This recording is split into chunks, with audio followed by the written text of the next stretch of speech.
I was paralyzed from the waist down at 42. A construction accident a scaffold gave way and I fell 3 stories onto concrete. The doctors told me I would never walk again, and for 8 years, I believed them. My daughter, Maya, was 14 when it happened.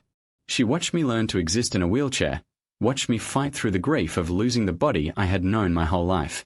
She never once made me feel like less of a man, but I made myself feel that way every single day. When she called to tell me she was engaged, the first thing I said was congratulations. The second thing I said, after I hung up, was a quiet prayer into an empty room.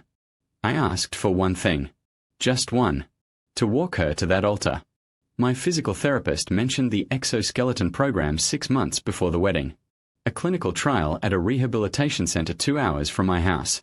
The device strapped to my legs and hips, read signals from my body, and moved with me. It wasn't walking the way I remembered. It was slow, mechanical, deliberate. Every step required full concentration.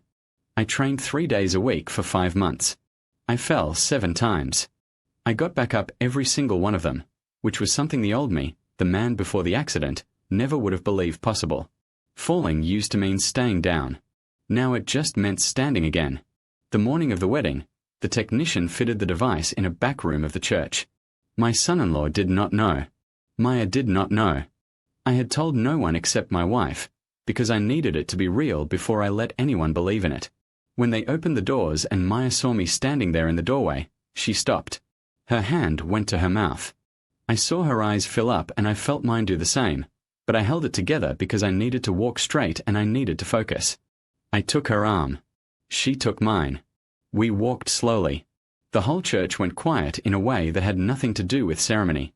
I could hear my own breathing, the soft mechanical hum of the device, and Maya whispering, "I knew you would, Dad. I always knew you would." I handed her off at the altar. Her husband shook my hand and could not speak. I made my way to the front pew and sat down, and only then did I let myself cry. After the reception, Maya found me outside. She did not say anything for a long time. Then she said, "You gave me the one thing I didn't know how to ask for." I told her she gave me the same thing, 8 years earlier, just by never letting me disappear.